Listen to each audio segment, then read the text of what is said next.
aleatorizado, doble ciego, placebo control, realizado en 20 países, fueron más de 520 centros, y fue patrocinado por estas dos farmacéuticas. El autor principal, del cual ya comentamos, tuvo acceso ilimitado a los datos y fue el encargado de hacer el manuscrito inicial. Después este mismo fue revisado y editado por el resto de los autores. Dentro de los centros que participaron, pues bueno, aquí en México tuvo también una participación en la inclusión de pacientes a través del Instituto Nacional de Cardiología.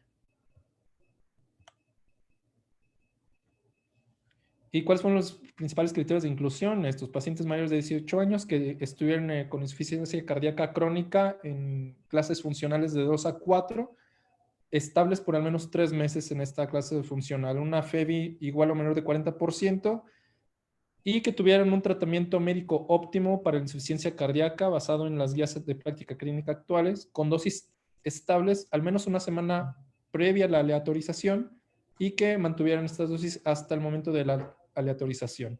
Los medicamentos que se incluían como parte de la terapia médica óptima son estos: diuréticos, IECA, ARNIs, beta bloqueadores y antagonistas de los receptores de mineralocorticoides. También los pacientes podrían ser portadores de algún dispositivo, como un DAI o terapia de resincronización cardíaca. Aquí ellos hicieron algo interesante que lo diferencia en parte del estudio que se hizo con dapaglifosina. Midieron valores de NT-proBNP. De manera que la intención del estudio era incluir pacientes con insuficiencia cardíaca con un riesgo esperado de eventos cardiovasculares de al menos 15% año. O sea, ellos buscaron incluir pacientes que realmente tuvieran un mayor riesgo de desenlaces cardiovasculares para darle un poco más de peso a los resultados que pudieran obtener del estudio. Entonces, para lograr esto se requerían niveles de NT-proBNP. Como sabemos, esto nos puede dar un valor pronóstico. Estos valores deberían exceder los niveles predefinidos y que variaran de acuerdo al porcentaje de la FEBI.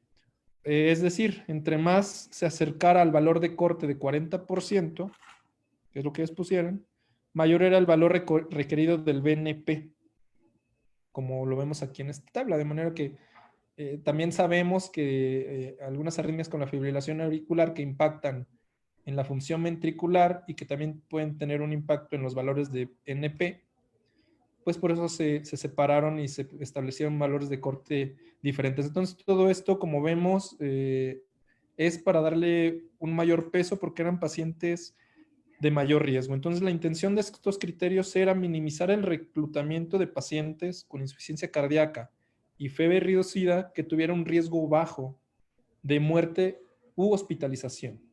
La intención, les insisto, pues fue esta. Múltiples criterios de exclusión que vemos aquí en esta tabla. No la puse para analizarla toda, pero bueno, como ven, son algunos parámetros clínicos que tuvieran alguna otra comorbilidad, como una miocardiopatía, que tuvieran enfermedades valvulares y también algunos otros valores bioquímicos que tienen que ver con los pacientes que tenían anemia grave, que podía interferir con los valores bioquímicos que ellos midieron y con la función renal que también van a evaluar, que tuvieran antecedentes de cirugía mayor o alguna otra comorbilidad o condición clínica como hipersensibilidad o alergia al propio fármaco que se estuviera analizando, así como historia de descontrol metabólico grave, como cetoacidosis, entre otros. ¿Cómo fueron las visitas y el seguimiento? Bueno, después de un periodo de screening de cada paciente que duró de 4 a 28 días, se le autorizaba para recibir empaglifosina 10 miligramos o placebo más la terapia médica óptima que ya comentamos. Las visitas de valoración para los pacientes eran cada 2 o 3 meses. Se hizo un cuestionario para valorar la calidad de vida, que es el del Kansas City. Es un cuestionario que nos da un puntaje de 0 a 100. Entre más puntos, mayor calidad de vida. Lo vamos a ver más adelante. Y la aleatorización se hizo por medio de un sistema informático, tomando en cuenta la región a la cual pertenecía el paciente. si tenía o no diabetes y cuál era la tasa filtrada glomerular basal, estratificándola entre si era menor de 60 o mayor de 60. Esto era importante porque a los días 23 a 45, después de después de haber suspendido los medicamentos del estudio, se hacía una nueva valoración de la tasa de filtrado glomerular para ver qué tanto el uso del medicamento estaba impactando en la función renal. En cada una de las visitas se hacían mediciones de signos vitales, el peso del paciente y la obtención de muestras para valoraciones bioquímicas, como era la hemoglobina glucosilada, el NT-proBNP, y pues, como les comento, se hacía nueva valoración de la tasa de filtrado glomerular.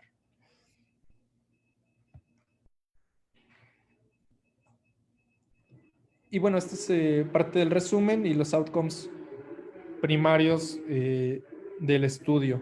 El outcome, el endpoint primario era muerte cardiovascular u hospitalización por falla cardíaca.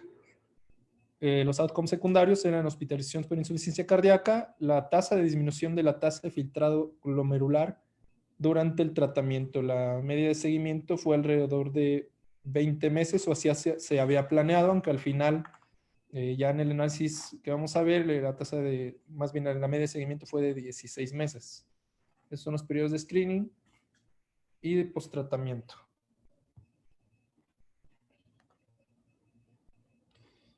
Y bueno, para el análisis estadístico, ellos calcularon que se requerían 841 eventos primarios para tener un poder estadístico del 90% para detectar un 20% de reducción o disminución en el riesgo relativo en el grupo de empaglifosina con respecto al placebo.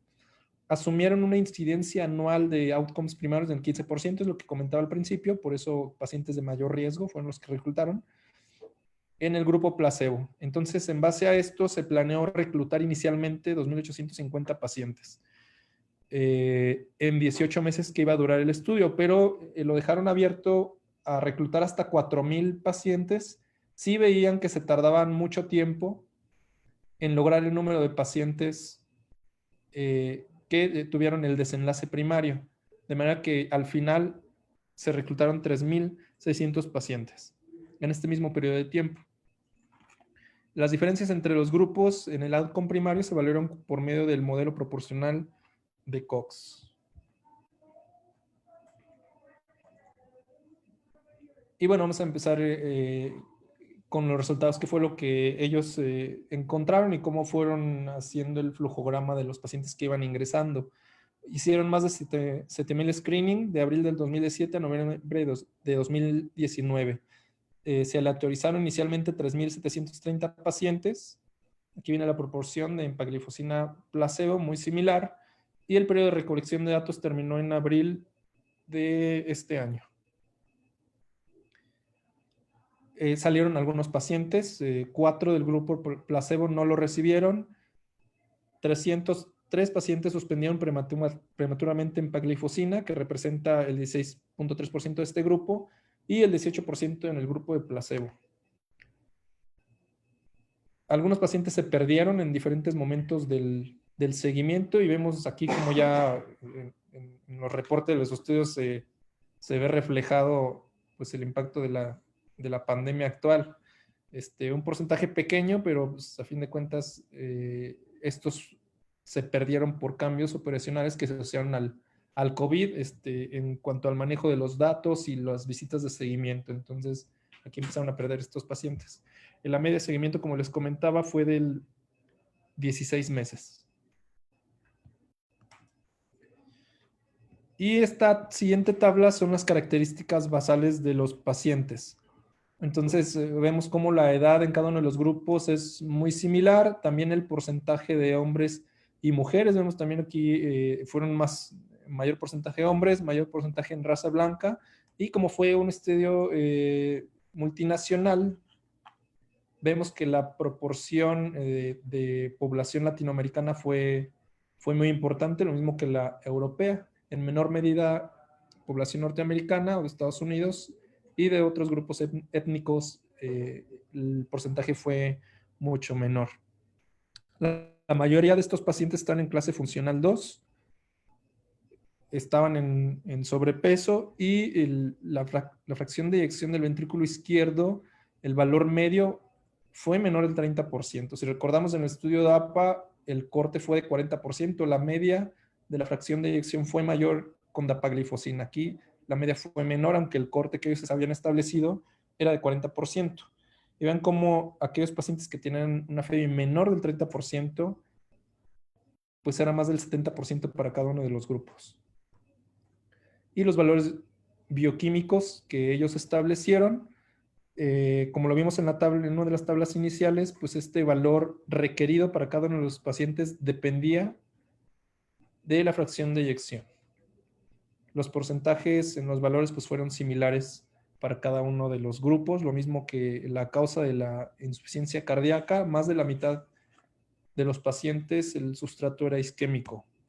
Esta es la continuación de la tabla. Y vemos como aquí casi el 50% de los pacientes tenía diabetes, o sea, más de la mitad no era diabético, al menos al inicio del estudio.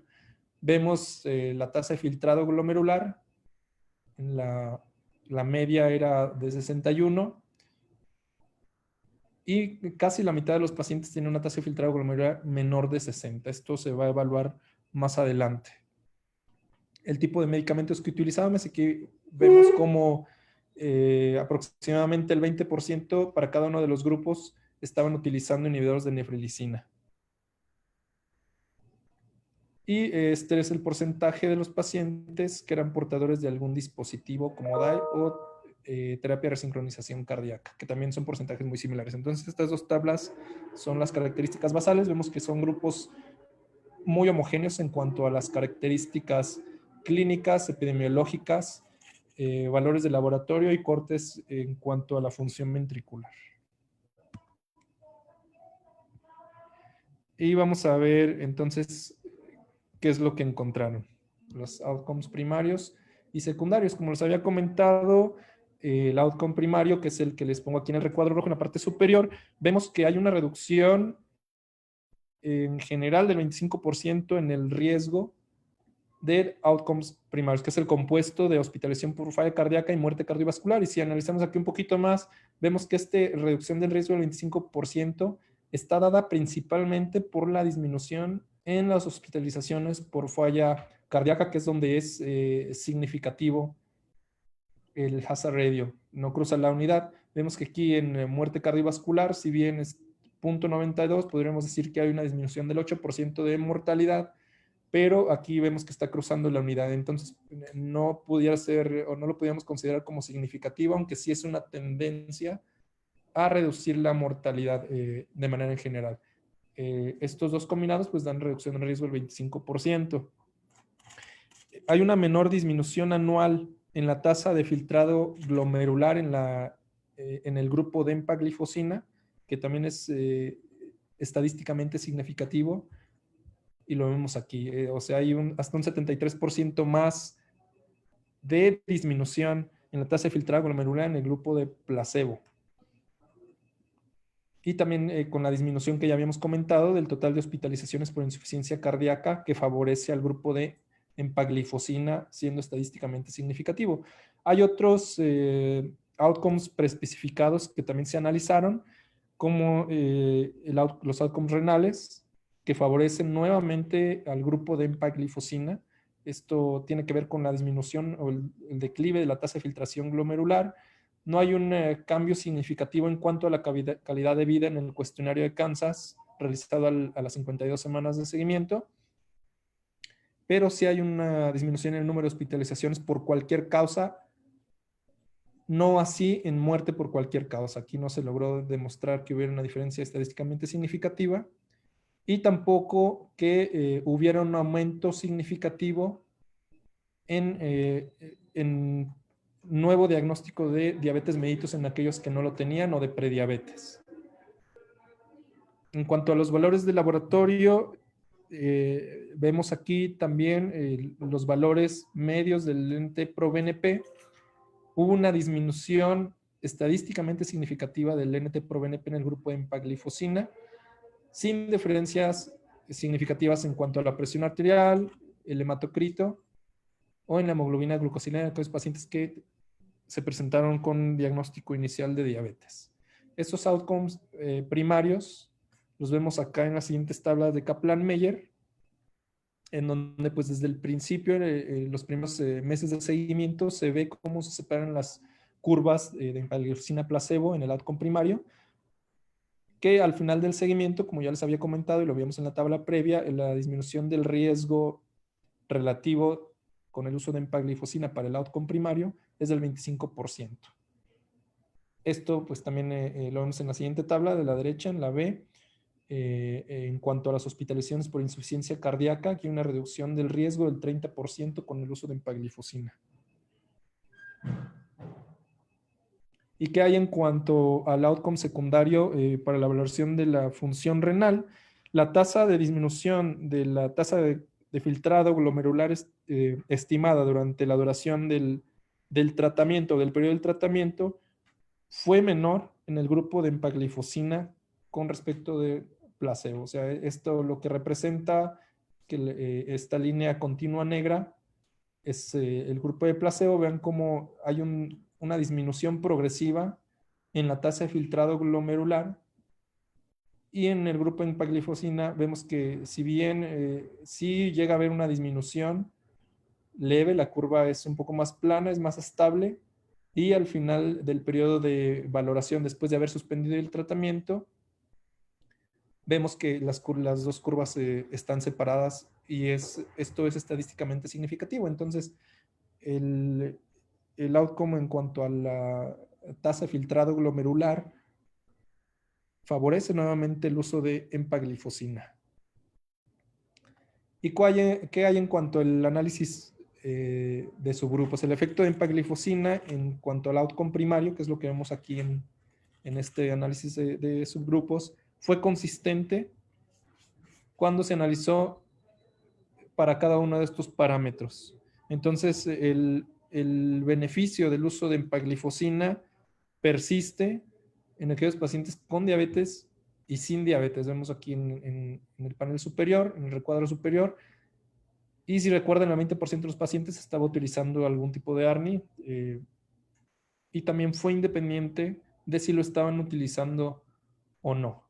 Pareciera que el beneficio, pues aquí se ve que es mayor en aquellos pacientes que usan entre estos acolbitril valsartán, pero independientemente de si lo usan o no, hay beneficio en los outcomes primarios con el uso de empagliflozina, y así para cada uno de prácticamente todos los demás parámetros epidemiológicos, clínicos, en cuanto a lo de la insuficiencia cardíaca,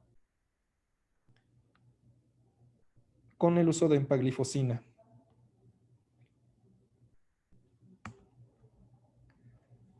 Y bueno, hasta aquí me parece que con las tablas y con lo que hemos visto, pues es claro el beneficio que vemos con empagliflozina con respecto al placebo en pacientes con insuficiencia cardíaca baja y de alto riesgo, al menos por los valores de ProBNP que vimos al principio. Entonces hay un 25% de menor riesgo de muerte cardiovascular u hospitalización por insuficiencia cardíaca en el grupo de empagliflozina. Ya lo comentábamos, esto está dado primariamente por una disminución en el riesgo de hospitalización que fue del 30%, no tanto por muerte cardiovascular, que no fue significativo. El beneficio, como ya vimos, es independiente de la presencia o ausencia de diabetes mellitus, y vemos que hay una menor tasa de disminución de la tasa de filtrado glomerular. Como ya lo habíamos comentado, estos hallazgos son comparables a los resultados que vimos con dapagliflozina.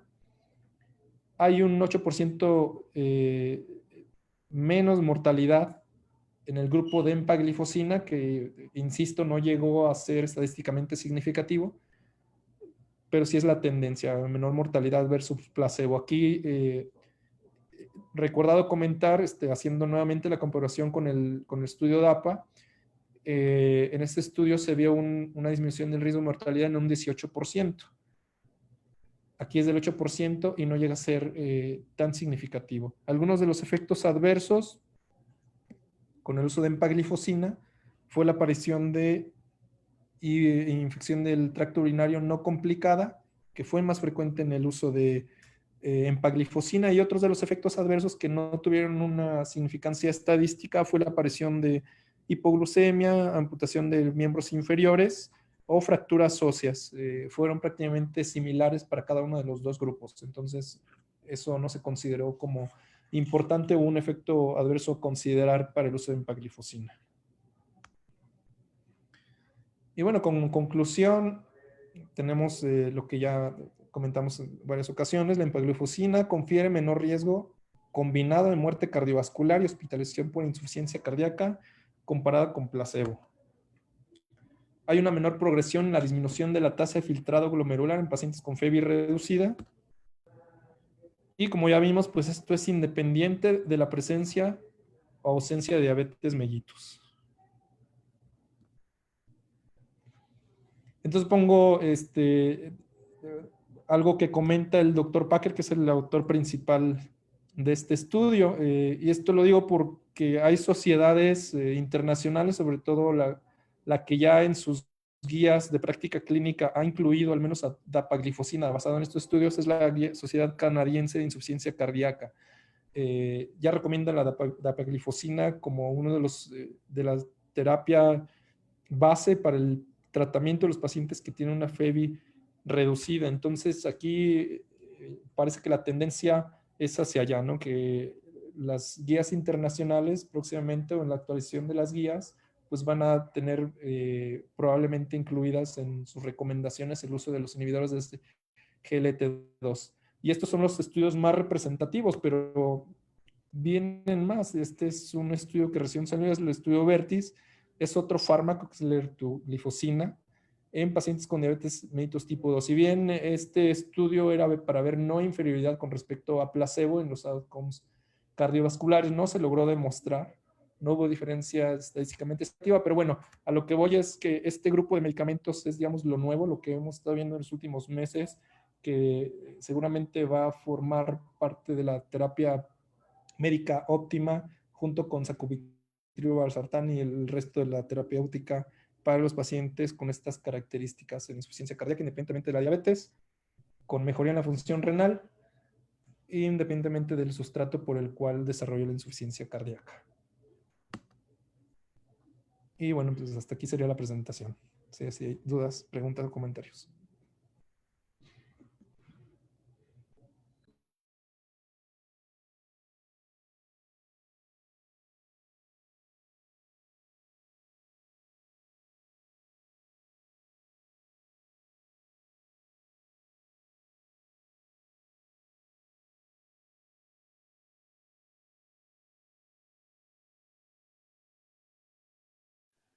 ¿Algún comentario por ahí?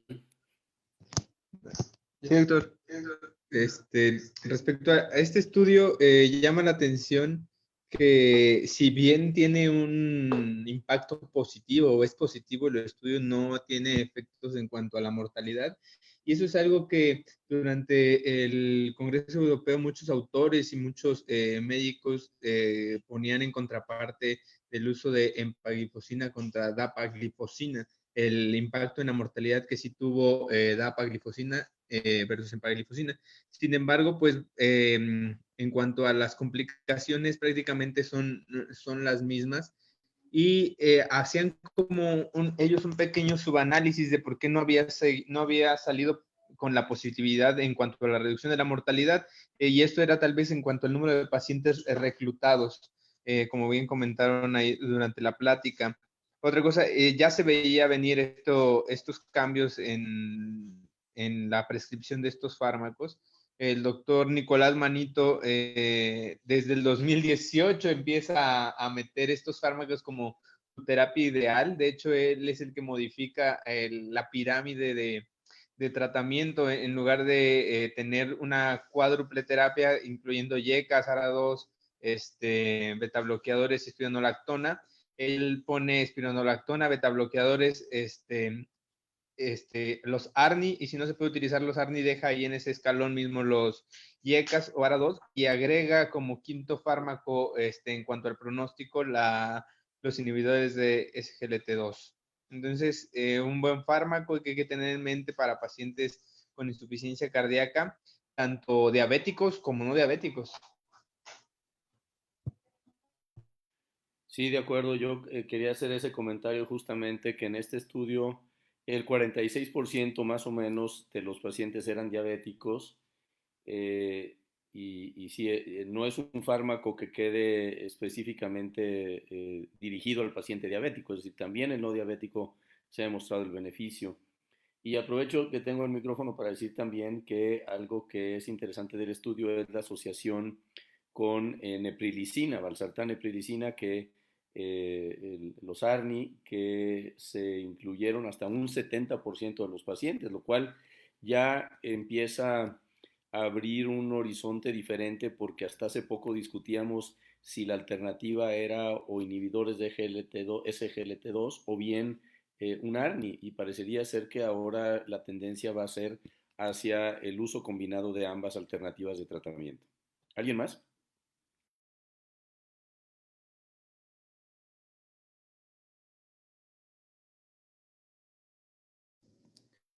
Bueno, pero lo que ya hemos visto con estos nuevos medicamentos de los SGLT2 son tanto, tienen un efecto tanto a nivel cardíaco, pero también lo que se ha visto y en varios estudios, pues también los nefrólogos ya también lo empiezan a ocupar porque se ha visto que tiene un efecto nefroprotector, tal vez reduciendo la presión intraglomerular y pues mejorando los desenlaces tanto renales como cardiovasculares y pues realmente son unos medicamentos nuevos y que tienen muchas ventajas de utilizarlo y pues yo creo que van a constituir una pirámide del tratamiento para este tipo de pacientes.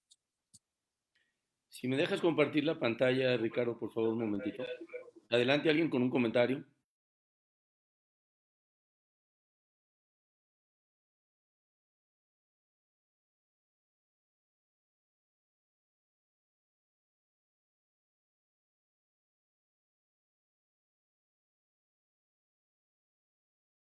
¿Están viendo mi pantalla ahí? Sí, doctor.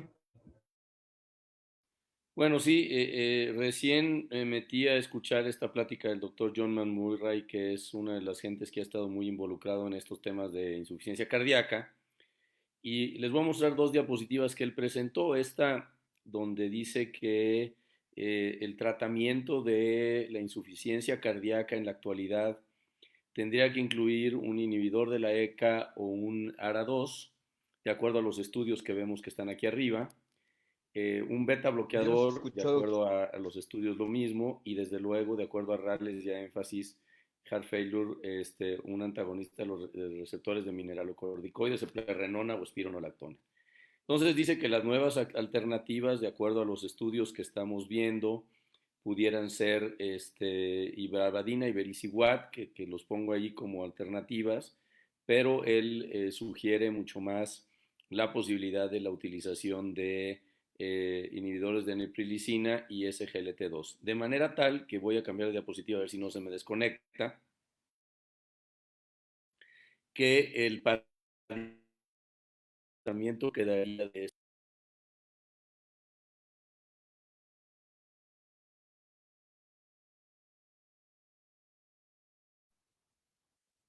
Doctor, ¿nos escucha? es que estoy cambiándome de diapositiva, ya me ves ahí, ¿no? Sí, ya. Sí, entonces lo que sugería en su plática es que cuando uno considera el iniciar el tratamiento de un paciente con insuficiencia cardíaca, entonces hay que usar la asociación de valsartán con un inhibidor de la neprilicina, más betabloqueador, antagonistas de los receptores de mineralocorticoides y un inhibidor SGLT2. Esto parecería ser un cambio en el paradigma del tratamiento y nótese cómo aquí, que fue algo que se discutió también en esa charla, no tenemos ni diuréticos, que nos ha costado mucho trabajo dejarlos de lado, sobre todo en el paciente que tiene retención hídrica, ni digoxina, que también para nosotros finalmente de la escuela mexicana nos hace falta la digoxina, ¿verdad? Entonces, esto parecería ser que en la actualidad es el nuevo paradigma del manejo de pacientes con insuficiencia cardíaca. ¿Comentarios de alguien?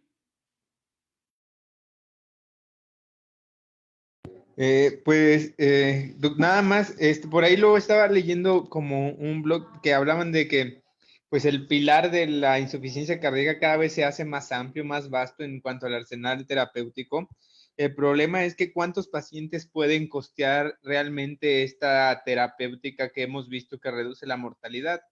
¿Cuántos pacientes tienen el acceso a un ARNI, ahora a un inhibidor de los SGLT2 y un beta bloqueador un poco más cardioselectivo? Entonces, estamos hablando que muchas veces son recetas que rondan los 5,000 pesos al mes. Entonces, por ahí decían ver cuándo sí usar algún tipo de fármaco en cuanto al beneficio, tal vez, no sé, el preferir el ARNI sobre el inhibidor de SGLT2 en cierto tipo de pacientes. Digo, eso ya sería como un manejo muy dinámico y también apegándonos a que el bolsillo del paciente vaya, que no es lo ideal, pero también hay que ir pensando en ello. Yo creo, Alfonso, y estoy completamente de acuerdo contigo que a nosotros en nuestra calidad de médico tratante también nos debe de importar cuidar la bolsa del paciente, porque si quieren es para que les pague la consulta, pero sobre todo es para que el hecho de que el costo del medicamento no tenga, no sea un impedimento en la adherencia al tratamiento. Si le damos medicamentos caros, es factible que el paciente no tenga la adherencia al tratamiento y desde luego que no se logre controlar el padecimiento que queramos. Ahorita, por ejemplo, estoy viendo el caso de una paciente que estaba tomando Dabigatran 75 miligramos 3 a la semana porque era todo lo que ajustaba para profilaxis de embolismo en fibrilación auricular y ocurrió lo que tenía que ocurrir, ¿verdad? Un EBC. Entonces, sí es importante, es muy trascendente para nosotros como médicos cuidar que el costo de los medicamentos no sobrepase las posibilidades de los pacientes.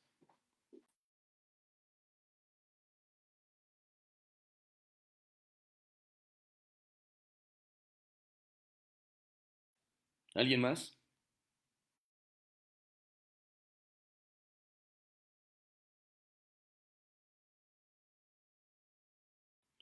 Ahora vienen muy poco platicadores, pero bueno, vamos a, si quieren pararle aquí, ustedes pueden decidir si quieren revisar el artículo que yo les mandé a propósito de los valores de colesterol LDL, o bien ahorita recién alguien compartió un artículo, déjame ver si lo encuentro rápidamente aquí, este, el artículo de los predictores de muerte súbita en pacientes de alto riesgo. No sé si quieran revisar ese. Yo nada más les pediría si existe, buscar si hay un editorial acompañante del artículo. Entonces, cualquiera de los que ustedes decidan, de todas maneras tenemos 2 sesiones en potencia la próxima semana. Entonces, lo que ustedes decidan está bien.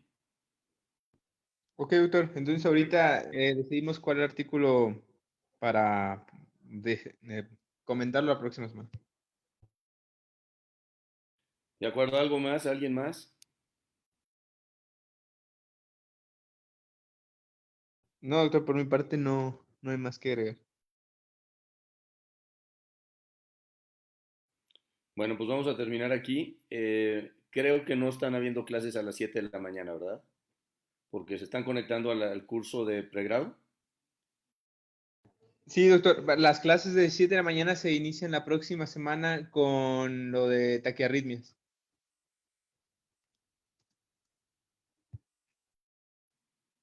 Valdría la pena, si lo consideran, tratar de invitar al doctor Ignacio Rodríguez a ver si se puede unir a las 7. Coméntelo con López Quijano y si no, yo le hablo mañana. Ok, doctor, sí, ahorita comentamos con él y le mandamos la invitación. Sale, perfecto y muchas gracias. Estamos en contacto. Cualquier cosa nos hablamos y si no, nos vemos mañana. Bien, doctor, gracias. Gracias.